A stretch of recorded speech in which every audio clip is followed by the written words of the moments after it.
같이 기도하고 오늘 성사학당 화요일 공부 시작하겠습니다.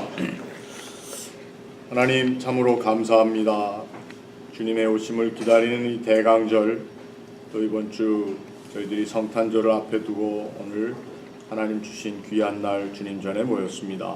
함께 하나님의 말씀을 묵상하는 우리들에게 하늘의 지혜로 채워주시고 또 하나님의 말씀을 잘 깨달아 알 수 있는 믿음의 열망을 우리 모두에게 허락하여 주시옵소서.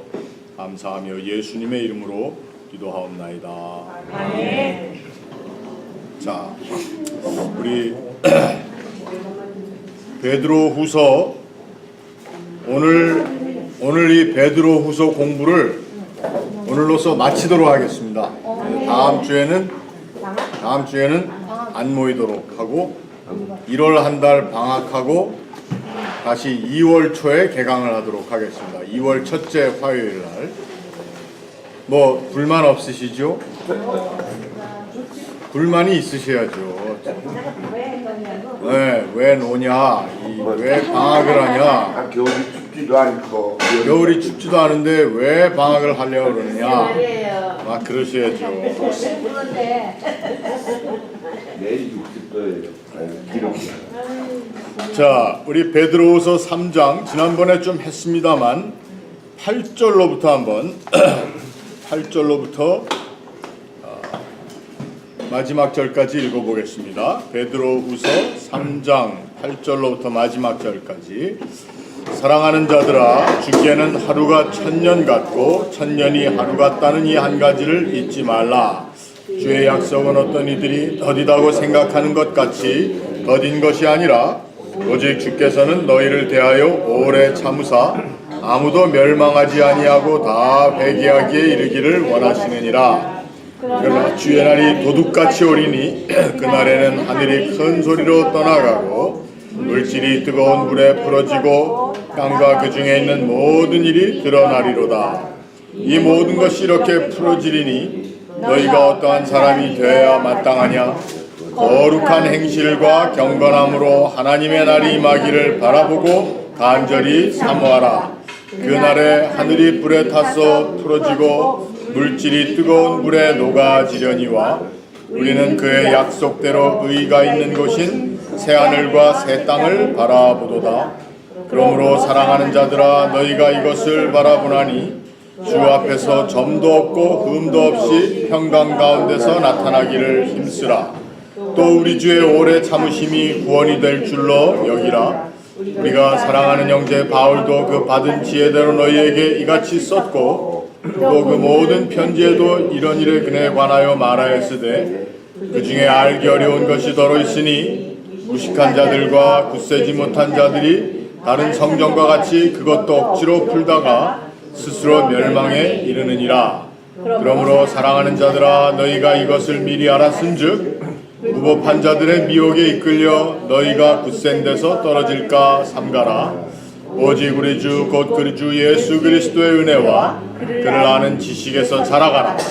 영광이 이제와 영원한 날까지 그에게 있을지어다. 아멘. 네. 이 베드로후서 후반부에 나와 있는 강조점이 거짓 예언자들의 또 거짓 교사들에 대한 경고이며, 그러한 사람들이 날뛸 수밖에 없게 된 이유는 이 사람들 사이에 왜 예수님의 재림이 지연되느냐, 다시 오시겠다고 하신 예수께서 왜 지금까지 안 오시는가.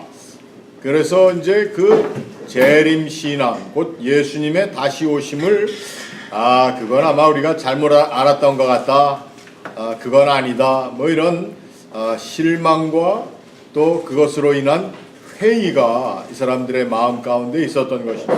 그런데다가 핍박도 심하고 하니까 거짓 선지자들은 어려울 때일수록 어떤 걸로 사람을 많이 꿰죠.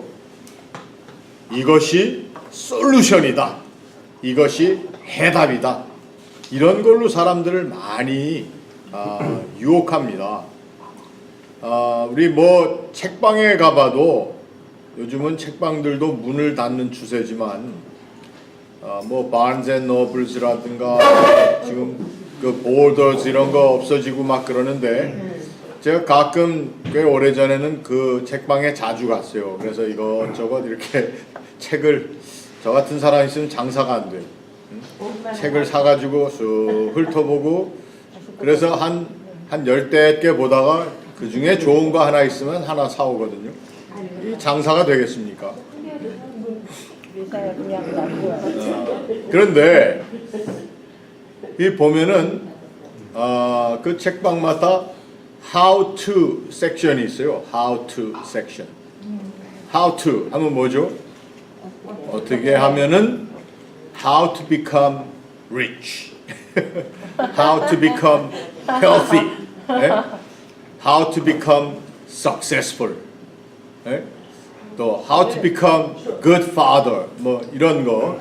좌우지간 뭐 어떻게 하느냐, 무엇을 하는 게 좋으냐, 무엇이 지름길이냐 이런 것들이 사실 우리들의 마음을 제일 많이 끌거든요. 그러니까 어렵고 힘든 때일수록 무슨 답을 주면 좋아해요? 정답을 주면 좋아합니다. 그 정답이 뭔가 하면 주로 사람들이 기대하는 정답은 퀵 솔루션입니다.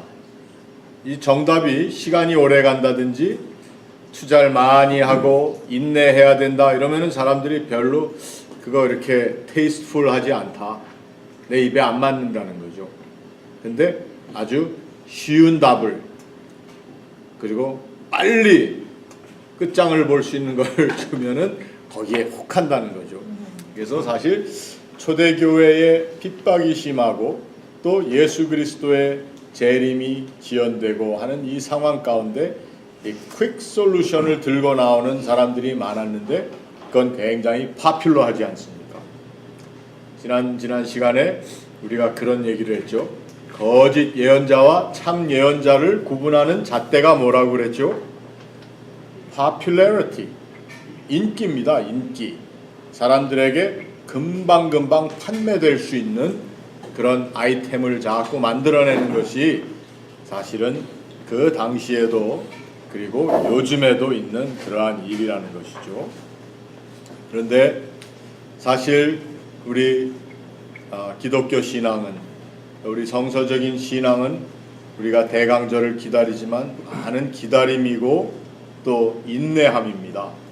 근데 그 기다림과 인내함의 근원을 오늘 성경 말씀에서 뭐라고 그러셨느냐 하면은 그 기다림과 인내는 우리가 어떻게 하느냐 뭐 이런 우리가 만들어내는 것이 아니고 원래 기다림의 오리지널 루트가 어디에 있느냐? 하나님께 있다는 것입니다. 그래서 오늘 참 이상하게 베드로 사도가 사도 바울을 많이 인용하는 것 같은 그러한 느낌이 들어요. 그래서 우리 한번 디모데전서에도 한번 볼까요?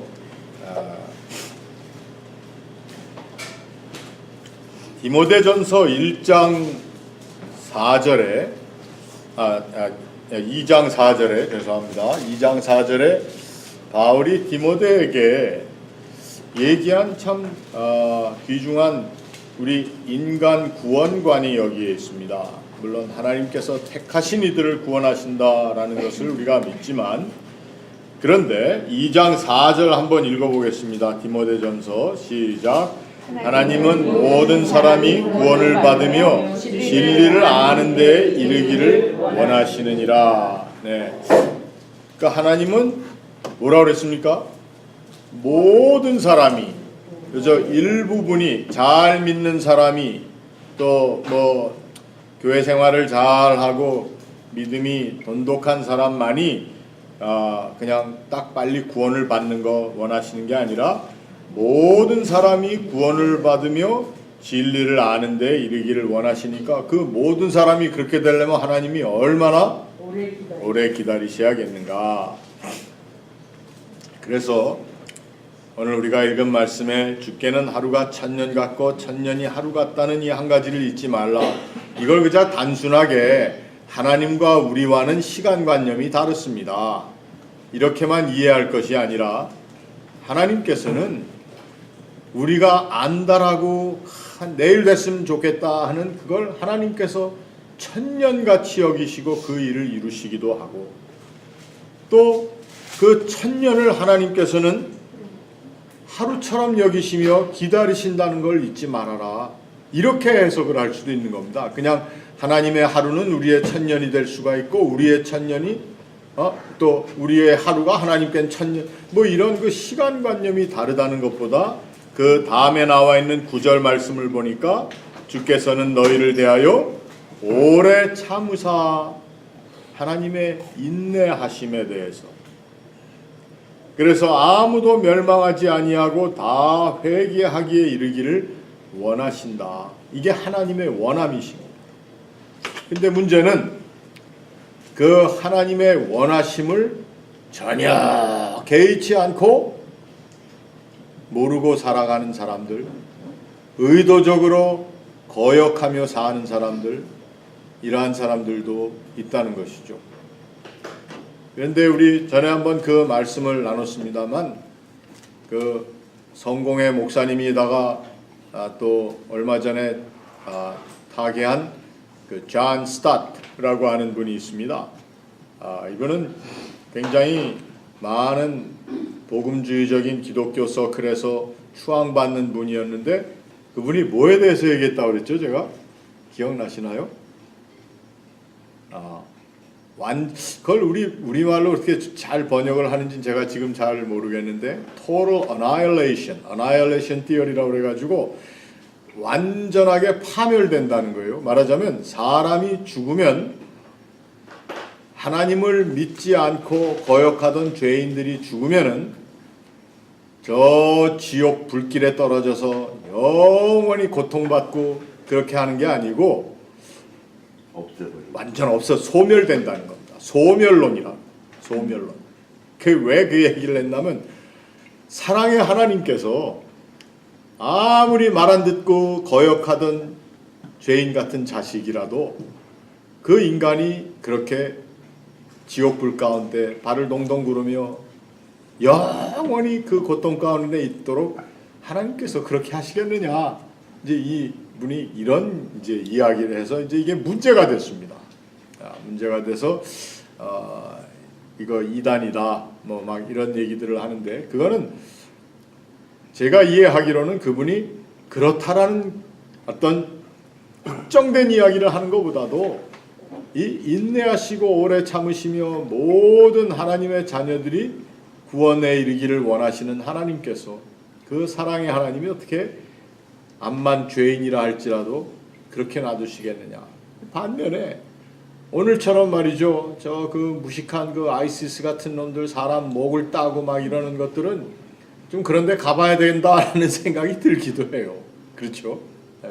근데 일단 그 존 스타트 그분이 얘기한 것은 하나님의 끊임없는 정말 끝이 없는 은총, 은혜와 사랑의 하나님께서 정말 그렇게 하실까라고 하는 의문이 그 사람에게 있었다는 것이죠. 그러니까 그걸 맞다 틀렸다라고 얘기하지 말고, 우리는 그러한 말씀을 들을 때에 여기에 하나님의 인내하심에 대한 아주 엄청난 과장의 우리 이해 정도로 우리가 볼 수 있으면 좋겠습니다. 자, 그러면서 오늘 그 참으시는 하나님께서 끝까지 참으시다가 그 어느 날에는 성경적인 가장 건강한 이해는, 그 어느 날에는 그렇게 참으시는 하나님께서도 반드시 심판을 하신다는 겁니다. 세상이 다 뜨거운 불에 풀어지고, 여기 물질이라고 한 말은 이 세상의 모든 근본된 것들을 얘기합니다. 근원, 우리의 근본, 이 땅과 모든 것들. 그래서 이 보이는 모든 것들이 다 그 뜨거운 불에 풀어지고, 중요한 것 하나는 여기 모든 것이 드러나게 될 것이다. 근데 여기도 문제가 있는 겁니다. 이게 드러난다라고 하는 말로 표현된 부분들도 있지만, 어떤 사본에는 완전히 소멸되리라 이렇게 되어 있습니다. 그러니까 이 소멸된다라고 하는 말 자체에 대한 아주 초기 기독교서부터의 하나의 거부감이 있었던 겁니다. 소멸되지 않는다. 하나님께서 그 땅에 소멸되어야 할 자들은 다 반드시 영원한 지옥불에 집어넣지. 또 구원받은 사람들은 영원한 구원으로 하지. 그런데 이렇게 소멸되는 것이 아니다. 이제는 다 드러나게 된다라고 하는 말로 표현이 된 것입니다. 자, 그러니까 이렇게 풀어지고 또 이렇게 드러나게 될 터이니 이것을 안다면 곧 예수 그리스도의 오심이 분명하고 반드시 오실 것을 아는 사람들은 어떤 사람이 돼야 마땅한지 알겠지? 이렇게 얘기합니다. 거룩한 행실과 경건함으로. 이 거룩한 행실이라고 하는 것이 그리스도인으로서의 세상을 향한 자세입니다. 거룩한 행실은. 우리가 하나님 앞에는 암만 거룩한 채 해봐야 거룩할 수가 없습니다. 그런데 그 다음엔 경건함으로. 이 경건함이라는 것은 사람을 향한 것이 아니라 하나님을 향한 자세입니다. 자, 거룩한 행실은 세상을 향한, 사람을 향한 우리의 모습이고, 경건함은 하나님을 향한 모습입니다. 우리가 하나님 앞에선 아무리 거룩한 척 해봐야 거룩할 수가 없습니다. 그러나 우리는 우리 안에 계시는 하나님을 드러내기 위한 삶을 사는 거룩한 삶을 사는 겁니다. 우리 안에 계시는 하나님을 드러내는 삶이 거룩한 삶이지 나를 드러내는 것이 거룩한 삶이 아닌데, 종종 예수 믿는 사람들이 자기의 거룩함을 드러내려고 하는 그 잘못된 경건함을 사람들에게 보이려고 자꾸 하는 경우가 많습니다. 사람들에게는 내 모습을 보이는 것이 아니라 내 안에 역사하시는 하나님을 증거하는 것이 바로 여기 있는 거룩한 행실입니다. 경건함은 반대로 방향을 따진다면 이것은 하나님을 향한 우리의 자세입니다. 왜? 경건함이라고 하는 말의 의미가 거룩한 예배자가 된다는 뜻입니다. 유세베이아. 경건이라고 하는 말이 유세베이아. 좋은 세베이아. 예배자라는 뜻입니다. 그러니까 거룩한 행실은 이 세상을 향한 우리의 자세, 하나님의 거룩하심이 우리를 통해서 드러나야 되는 것입니다. 나의 거룩한 모습, 나의 좀 그럴싸한 모습을 드러내는 것은 결코 거룩한 행실이 아닙니다. 자, 그래서 어떠한 사람이 되어야 되느냐? 거룩한 행실과 경건함을 가진 사람이 되어야 된다. 그러면서 하나님의 날이 임하기를 바라보고 간절히 사모하라.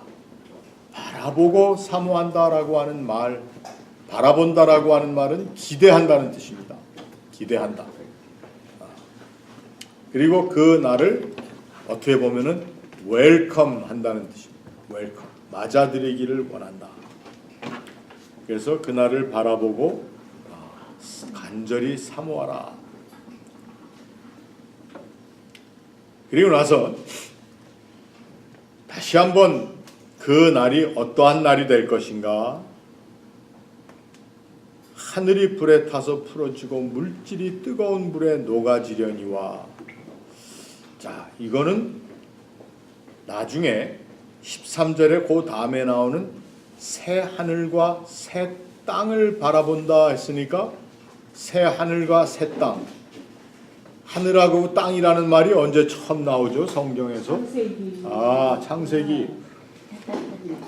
그렇죠? 하늘과 땅이 다시 우리에게 임한다는 것이니까 사도 요한, 계시록을 쓴 사도 요한도 이 이야기를 했고, 보니까 새 하늘과 새 땅, 사도 바울도 이야기를 하고 오늘 사도 베드로도 이야기를 하는데 이 새 하늘과 새 땅이 나온 걸 보니까 그리고 그 전에 하늘이 불에 타서 풀어지고 물질이 뜨거운 불에 녹아지려니와 어떻게 보면은 창조 때에 천지 창조 때에 있었던 그림을 다시 한번 연상하는 듯 하지 않습니까? 그렇죠? 창세기에는 어떻게 되어 있습니까? 모든 것이 혼돈 가운데 있었다. 혼돈하였다. 그런데 그 혼돈하는 가운데 하나님께서 어떻게 하셨다고 그랬습니까? 질서를 만드셨습니다. 질서를 잡으시는 것이 하나님의 창조의 가장 중요한 프린시플이었습니다. 자, 그래서 우리 창세기 1장에 한번 처음에 다시 가보면은 땅이 혼돈하고 공허하며 흑암이 깊음 위에 있고 하나님의 영은 수면 위에 운행하니라. 이게 완전한 혼돈과 공허와 뒤섞임이 여기에 있었는데 오늘 베드로후서에서도 마지막 때에 하나님의 날에 임할 때에는 하늘이 불에 타서 풀어지고 물질이 뜨거운 불에 녹아지려니와 모든 것이 참 혼돈과 다시 한번 창조 이전의 모습처럼 그런 자리에 갔는데 그러나 우리는 그의 약속대로 의가 있는 곳인 새 하늘과 새 땅을 바라보도다. 그러니까 마지막에 하나님께서는 어떻게 보면은 새로운 창조를 하신다는 겁니다. New creation. 우리가 끝난다라고만 생각하기 쉬웠던 그것을 우리는 새로운 창조로 바라본다는 것이죠. 하나님이 새롭게 창조를 하셨으니까 이제 그 하나님 원래 창조하신 의도를 이젠 우리가 깨달아 아는 사람들이 되었다. 새 하늘과 새 땅을 바라보는 사람은 뭘 바라보는 사람이냐? 새 하늘, 새 땅을 멍하니 쳐다보는 사람들이 아니고 하나님이 원래 창조하신 의도가 무엇인지를 깨달아 아는 사람들이 된다. 이것이 우리 인간의 완전한 회복의 모습입니다.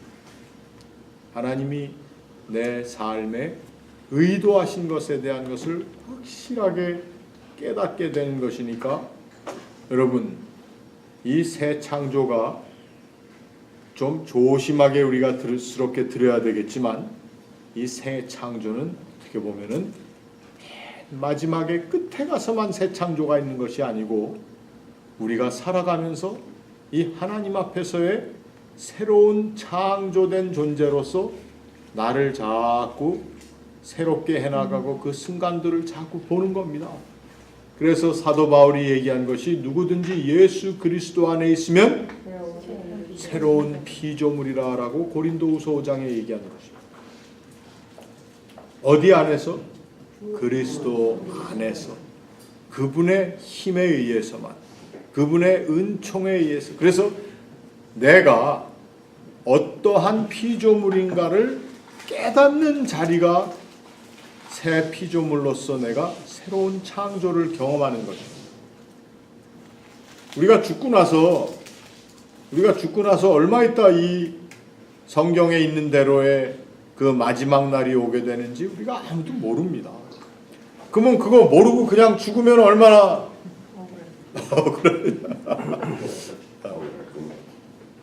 우리가 매 주일 매 순간 우리가 하나님께서 나를 이렇게 새롭게 지으시기 원하시는 그리고 하나님이 원하셨던 모습이 이건데 내가 그 모습대로 살지 못했구나 깨닫는 것이 바로 그리스도 예수 안에서 새로운 피조물이 된다는 그러한 의미죠. 자,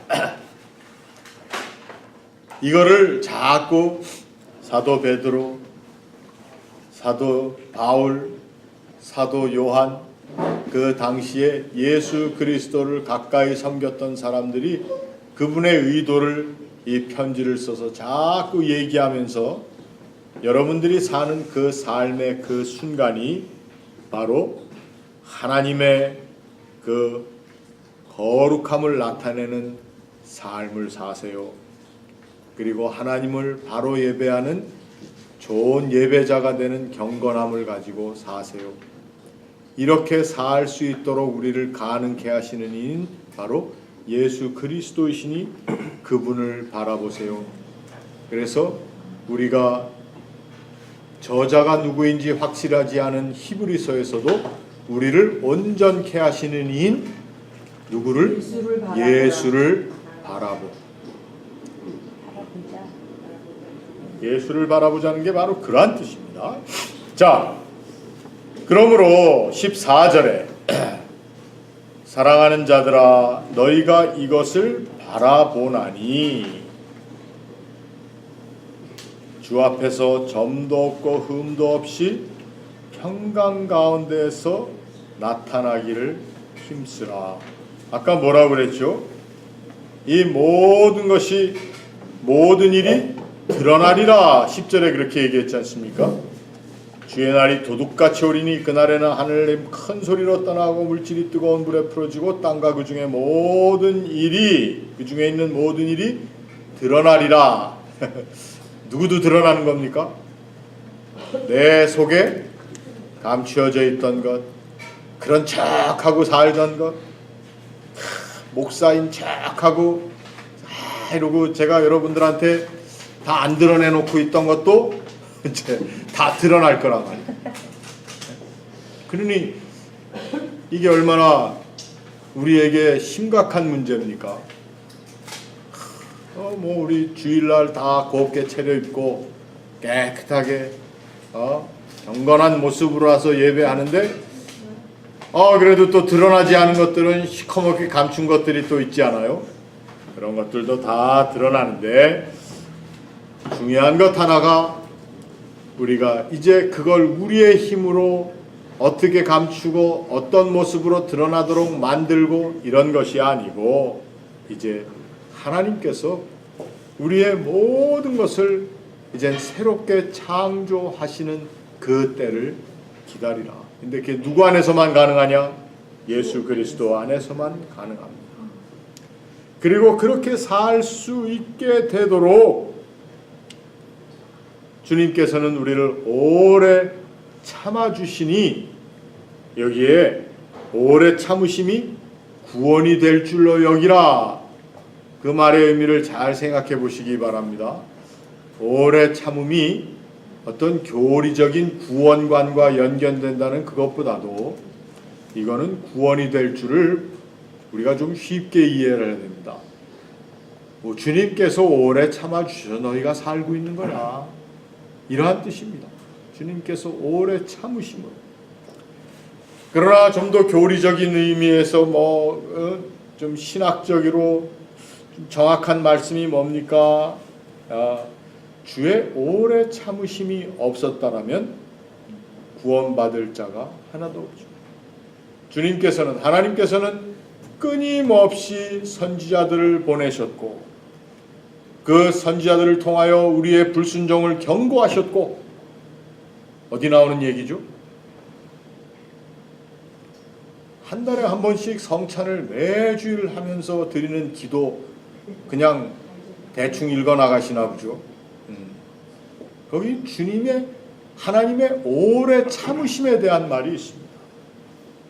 그리고 예수께서는 우리들의 교만과 불순종을 인하여 세례를 받으셨다는 표현까지 있지 않습니까?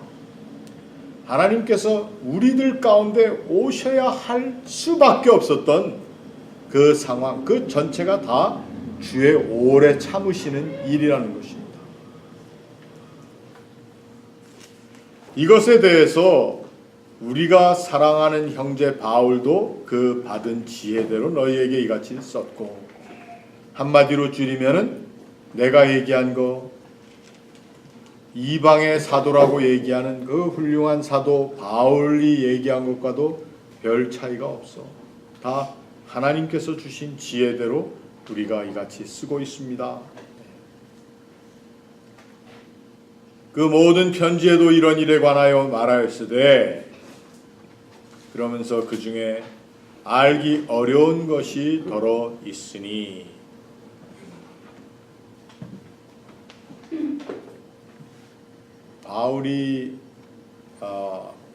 사도 바울이 쓴 글 중에 알기 어려운 글들이 뭐가 있을까요? 산중선에 올라갔다는. 그런 거요. 네, 그렇죠. 어떤 그 당시에 바울의 개인적인 어떤 신앙의 이야기들, 이러한 것들을 사실 오늘 베드로가 그 중에 알기 어려운 것이 더러 있다 얘기한 겁니다. 집사님이 정답을 내신 겁니다. 무슨 말인가 하면 교리적으로 어려운 것들도 마찬가지지만 바울의 개인적인 경험에 의해서 쓴 것들을, 특히 신비스러운 것에 대한 것을 이 사람들이 초대교회에서 잘못 해석하다가 잘못 풀다가 그러한 잘못된 이단에 빠지는 사람들도 많이 있었다는 것이죠. 그래서 알기 어려운 것, 교리적으로 어려운 것에 대해서도 이야기하는 것이지만 신비스러운 것에 대한 것을 좀 더 여기선 이야기하고 있습니다. 왜? 잘못된 교사들이 그러한 것들을 사사로이 풀다가 많은 사람들을 오도했다는 것이죠. 그래서 구약에 나와 있는 이야기도 마찬가지로 우리 베드로후서 1장 20절에 먼저 알 것은 성경의 모든 예언은 사사로이 풀 것이 아니다. 이것에 대한 강력한 경고를 하고 있습니다.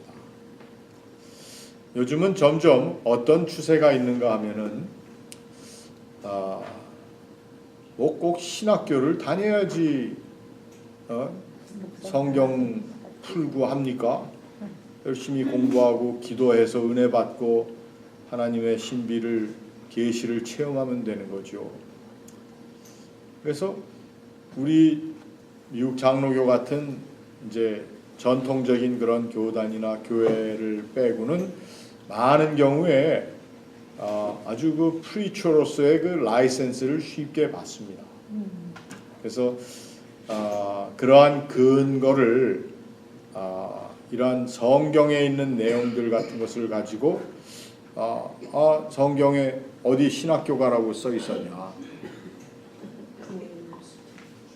옛날에 선지동사는 있었지만 선지학원, 그래서 요즘 신학교를 선지학원이다 뭐 이렇게들 사람들이 쭉 얘기를 해왔는데, 그러다 보니까 어떤 경우에는 무슨 정규 교육을 안 받은 사람들도 설교하고 성경 말씀 푸는 거 보면은 기가 막히게 잘합니다.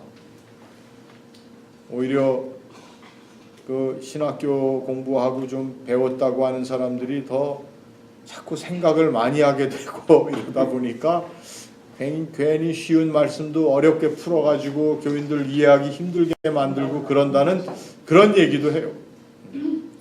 그런데 하나님의 말씀을 우리가 그냥 개인적인 남이 듣기 좋은 말로 표현해서 파퓰러하게 이끌어들이는 그러한 말로 성경을 풀어서는 안 되죠. 성경에는 의로 교육하기에 유익하다고 했습니다.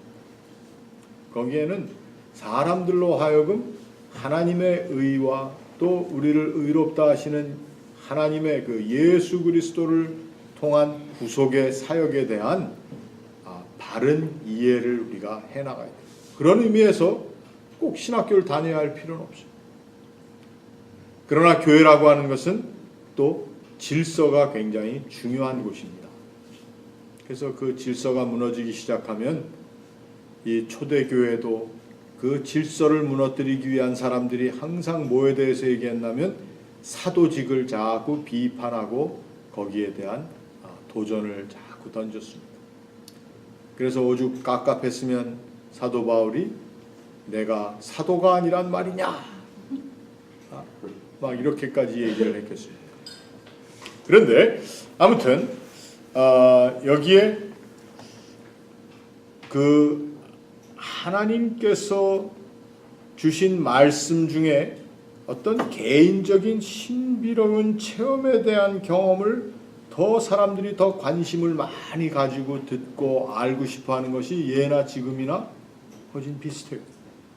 그래서 사도 바울의 편지에 나와 있는 내용들, 이런 것들 중에 이해하기 어려운 것을 어떤 사람들이 억지로 그것을 풀다가 억지로 풀었다. 뭐 억지로 풀었다는 표현도 있지만 사사로이 풀었다. 그리고 어떤 사본에는 속임수로 풀었다. 이런 말로 되어 있는 사본들도 있어요. 그러니까 어떤 목적을 가지고 속임수를 가지고 그 말을 푼 사람들, 그러니까 결국 베드로 사도는 지금 누구를 자꾸 염두에 두고 하는 말이죠? 거짓 교사들을 자꾸 염두에 두고 하는 겁니다. 오늘 우리들 세상에서도 이 거짓 교사들에 대한 것을 우리가 좀 많이 생각을 해야 됩니다. 그리고 교회에서 그런 거에 대한 경각심을 좀 채워줘야 됩니다. 왜냐하면 서로 그냥 이거 듣고 저거 듣고 해가지고 막 그거 가지고 이렇다 저렇다 얘기하는, 그리고 그런 걸 처음 들어보는 사람들은 귀가 솔깃해가지고 저 사람이 목사보다 낫다. 제가 무슨 뭐 목사가 더 항상 낫다는 걸 얘기하려는 것이 아니라, 교회는 그렇지 않습니까? 우리 뭐 교회도 그렇지만 목사님 한 사람의 설교를 그냥 20년째 듣다 보면은 늘 그렇게 뭐 비슷비슷해요. 그런데 그 비슷비슷하다는 게 나쁜 것은 아닙니다. 그만큼 익숙해져 있는 그 가르침에. 그런데 그러다가 어디 가서 혹하는 말씀을 들으면 또 그런 게 좋잖아요. 그 나쁘다는 게 아닙니다. 그러나 그것이 만일에 어떤 잘못된 신학적인 사고를 가진, 잘못된 성경관을 가진 사람이 재미있는 말로 혹 해버리면은 사람들이 거기에 홀가닥 넘어간다. 이게 이제 문제입니다. 그러니까 물론 우리 목사들도 개교에서 설교를 잘 해야 되겠지만, 하나님의 말씀을 재미있게 잘 풀어서 해야 되겠지만, 그 말씀이 늘 그렇게 재미있게만 풀 수 있는 겁니까? 그 은사가 있어야겠죠. 그런 사람들은. 그러니까 이 하나님의 말씀을 사사로이 푼다는 것에 대한 여러 가지 해석이 있다는 걸 여러분 아시길 바랍니다. 중요한 것 하나는 아까 얘기한 것처럼 하나님의 말씀이라고 하는 것은 우리가 정말 하나님께서 우리에게 보여주시는 하나님의 마음을 우리가 아는 것이 하나님의 말씀이지, 하나님의 말씀이 내가 하고 싶은 것을 인도스 해주는 것, 네가 하는 게 옳다, 뭐 이런 점쟁이들이 이거 할까요 말까요 그랬더니 한번 해봐라 뭐 이런 게 아닙니다. 우리는 하나님의 말씀 또 기도 생활을 통해서 뭘 알고 싶어 하는 거예요? 하나님의 마음을 우리가 알아야 돼요. 그 하나님의 마음 중에 오늘 본문에서는 제일 많이 얘기하는 것이 하나님께서 우리를 향하여 오래 참으시는 그 마음을 우리가 알아야 된다. 자, 그래서 무식한 자들과 굳세지 못한 자들이 다른 성경과 같이, 그렇게 얘기했습니다. 다른 성경과 같이. 무슨 말일까요? 다른 성경과 같이 그것도 억지로 풀었다. 여기 다른 성경은 뭘 얘기하겠습니까? 그 당시에는 성경이 형성이 안 돼. 천주교의 이제 그런 거라기보다 그 당시에 여러 가지 이야기들이 많이 있었어요. 누구의 이야기다, 누구의 가스펠이다. 제가 한번 그 예를 전에 한번 드렸는데 이제 세 번째 얘기를 제가 하는 겁니다. 뭔가 하면 성경에 나와 있는 이야기들 중에 우리가 암만 이해하려고 해도 이해할 수 없는 게 있어요. 암만 답을 내려고 해도 답을 낼 수 없는 것들이 있어요. 그건 답이 없는 겁니다. 우리는 알고 싶지만. 제일 많이 예로 드는 것이 하나님께서 아담과 하와를 만드시고 최초의 인간을, 그리고는 그에게 두 아들을 주셨지 않습니까? 두 아들이 누구죠? 가인과 아벨인데, 아니 가인이 아벨을 죽였단 말입니다. 그래가지고 거기서 쫓겨나게 생겼어요. 그랬더니 가인이 하나님께 뭐라 그러죠? 내가 유리방황하다 다른 사람들이 나를 만나선 나를 해하려 할까 두렵습니다. 그랬더니 너를 해할 수 없도록 내가 너에게 표를 주겠다. 근데 다른 사람이 누구예요? 하나님은 둘밖에 안 만들었대요. 사단의 자식들. 누가 그렇게 설명을 하던가요? 천사들, 타락한 천사들이 만드는. 우리가 그러한 것들은 전부 우리의 상상입니다. 그래서 어떤 사람들은 그때 하나님이 유대 사람들은 남자들만 이름을 얘기했지 여자들은 얘기를 안 했어. 딸들도 있었는데 그건 이름이 없었어요. 그리고 걔네들이 시집 가서 그럼 그 어디 시집 갔어요? 또 그러니까 이게 답이 없어요. 그런데 그거에 대한 답을 넣어야 된다고 막 주장하는 사람들이 있어가지고 그 아담의 신화를 쓴 사람들이 있어요. 그러한 것들을 오늘 여기에 얘기하는 겁니다. 그래서 아니 우리가 알 수 없는 부분은 알 수 없는 거예요. 성경에 아무리 이 모든 성경을 내가 다 뒤집어 구워 삶아서 먹었습니다. 그래도 답을 낼 수 없는 부분들이 있어요. 질문에. 근데 그 질문에 답을 내야 된다라고 생각하는 사람들이 근본주의자들이에요. 그 사람들은 꼭 뭐든지 답이 있어야 되고 하나님을 변명해야 되고 우리가 답을 안 내면은 하나님이 곤란에 빠질 것 같은 그러한 생각을 하는 사람들이 있는데, 그렇게 푸는 것도 사사로이 푸는 겁니다. 성경을 그렇게 풀어서는 안 돼요. 그래서 억지로라고 하는 말이 이런 억지로도 있지만 거기에 속임수로, 그리고 또 어떤 경우에는 근거 없이 여러 가지 그러한 표현을 여기에 있는데, 그 다른 성경과 같이 그것도 억지로 풀다가 라고 하는 그 다른 성경. 구약에도 많은 이야기들이 있어서 사실은 주후 1세기 말에 얌니아라는 데서 랍비들이 모여서 구약 성경을 39권으로 정경화했습니다. 그러면 그 말은 무엇인가 하면 그 외에도 다른 쪽으로 된 책들이 많이 있었다는 얘기죠. 자, 그 외경이라는 뜻입니까? 다른 책. 그러니까 외경이라고만 얘기하기가 힘들고요. 그 많은 성경에 포함되지 않은, 우리는 외경이라고 하지만 캐톨릭에서는 외경이 거기에 정경으로 포함되어 있습니다. 그렇다고 해서 캐톨릭이 외경을 가졌다 해서 그래서 이단이다 이런 말은 우리가 안 하는 게 좋습니다. 왜?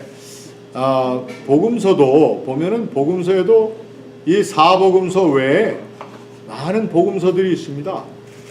그걸 너무 교회에서 쉬쉬하고 안 하니까 그 복음서를 가지고 거기에 있는 걸 하나 쫙 뽑아가지고 막 소설처럼 만들어내고 막 상상력을 동원하고 다른 리소스를 막 꿰맞춰서 하다 보니까 그런 데서 나온 게 이제 다빈치 코드 같은 소설도 나오고 이제 그러는 거죠. 하나의 그저 이야기, 그 당시에 많이 돌아다니던 그러한 이야기들 중에 하나로 하는데, 대신 그러한 것들 그다 억지로 푸는 거예요. 성경에 나와 있는 하나님의 말씀을. 자, 그러므로 사랑하는 자들아 너희가 이것을 미리 알았은즉 무법한 자들의 미혹에 이끌려 너희가 굳센 데서 떨어질까 삼가라. 이 굳센 데라고 하는 표현은 포스트라는 뜻입니다. 포스트. 가장 굳건하게 지켜야 하는 자리. 말하자면 경계 초소. 뭐 파운데이션이라는 의미보다도 이 굳센 데는 경계 초소. 우리의 믿음에 굳게 지켜야 할. 그래서 그 포스트에서 떨어져 나간다는 것을 떨어져 나간다라는 말을 그 헬라어로 앞에 A를 붙여가지고 포스트. 원래 포스트 있어야 되는데 포스트. 그래서 포스트에서 포스트로 간 걸 아포스타시라고 그래서 그걸 배교라고 합니다. 배교. 아포스타시. 포스트. 우리가 붙어 있어야 해요. 그래서 작전에 실패한 지휘관은 문책할 수 없어도 경계에 실패한 지휘관은 문책해야 되는. 이거 뭐 군대에서 하던 말인데. 작전은 실패할 수도 있지만 경계, 보초 지키고 그 경계에 실패하는 것은 총살감이라고.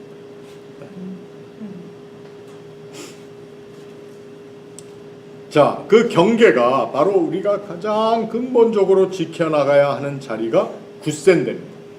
그 굳센 데서 떨어져 나가는 것이 배교입니다.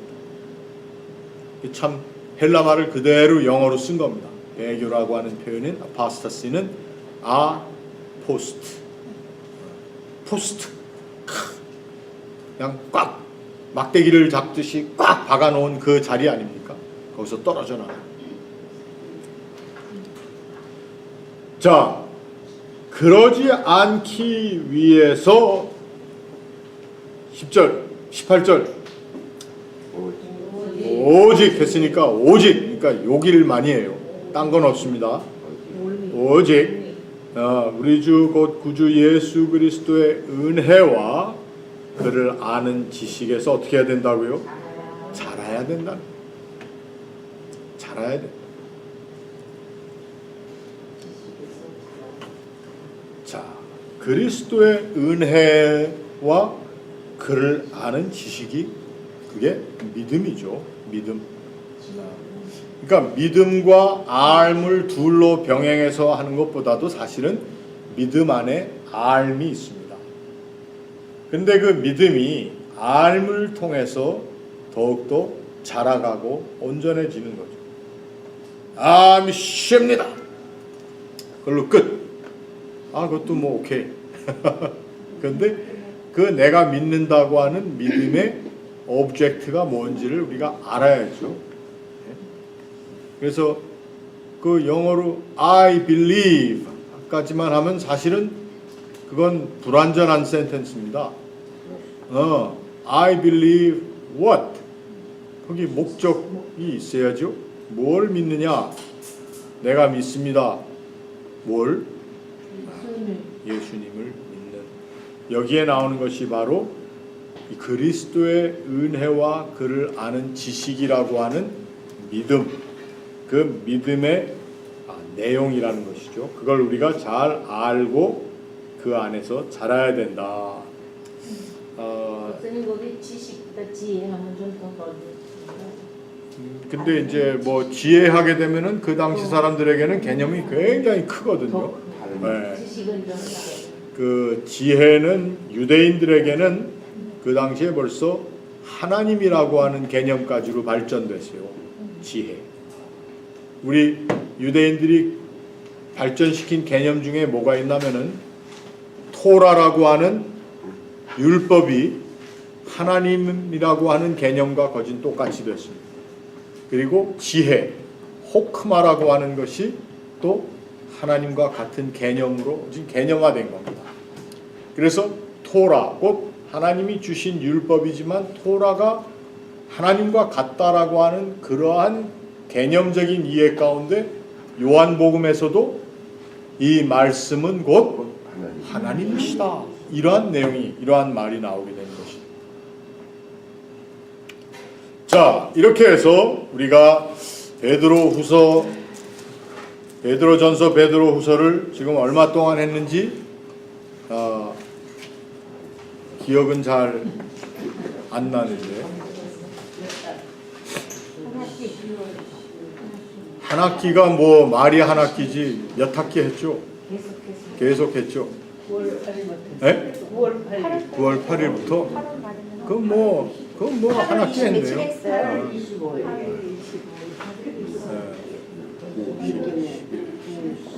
뭐 4개월밖에 안 했네요.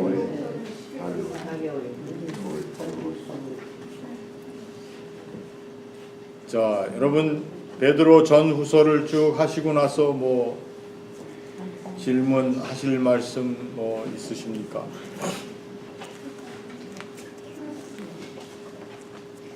밥을 15일쯤 됐으니까 8, 9,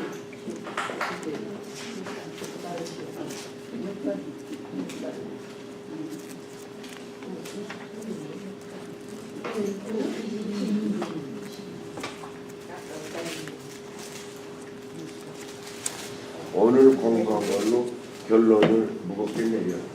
무겁게 내렸습니다. 아주 어려운 경우에 천체 물리학자도 아닌데 사실 MIT 코스모스를 쓴 카일 세이건, 미스터 빌리엄은 이걸 다 천체를 연구하고 호킹만 그러고도 불가지론 알 수가 없다.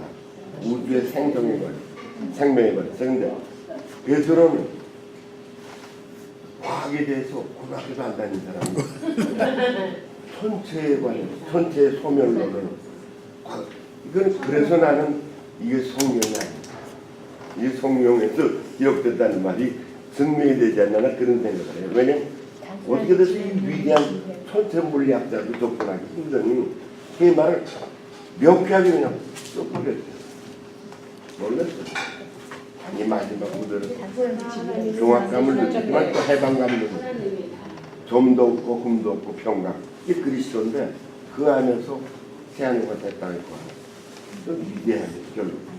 우리가 오늘 나눈 말씀 중에 저는 하나 여러분들이 기억하시길 바라는 것 중에 하나가 그 새로운 창조라고 하는 그 자체가 끝날에 물론 이루어지는 것이지만 그 새로운 창조의 내 한 사람 신앙인으로서의 체험은 지금도 가능하다는 걸 우리가 이제 얘기를 해야 됩니다. 이것이 언제 일어날 일이라고만 생각하지 마시고 여기에 보니까 그걸 바라보라는 거죠. 새하늘과 새 땅을 바라보라. 그 말을 그 우리의 삶에도 지금 매 순간 이것이 가능해지기를 원한다라고 하는 말씀으로 우리가 좀 받으면 좋겠습니다. 자, 오늘은 우리가 좀 일찍 끝났습니다. 우리 2월 첫째 화요일에 뵙도록 하겠습니다. 뭐 공부한다고? 레위. 네, 레위기를 공부하니까 여러분 그 공부를 좀 책을 미리 읽어주셔도 좋습니다. 2월 2일이에요. 2월 2일입니까? 네. 자, 우리 같이 기도하고 마치겠습니다. 하나님 참으로 감사합니다. 오늘 저희들이 또 함께 모여 이 말씀을 묵상하며 또 우리의 모습을 바라보고 또 우리가 정말 하나님 앞에서 경건한 하나님의 사람 또 이 세상을 향하여 하나님의 모습을 드러내는 거룩한 행실의 사람으로 살도록 우리를 이끌어 주시고 도와주시기를 원합니다. 하나님, 이제 이 한 해가 저물어 갑니다. 주의 나신 날을 기다리는 우리의 마음 가운데 그 마음에 하나님께서 기뻐하시는 새 하늘과 새 땅을 또 저희들 가운데 바라볼 수 있는 영의 눈으로 채워 주시옵소서. 말씀을 마치고 함께하는 이 하나님 주신 감사의 친교의 식탁에도 은혜를 주시고 함께 준비한 손길들 위에 하나님께서 더 큰 은혜로 채워 주시옵소서. 감사하며 예수님 이름으로 기도합니다. 아멘.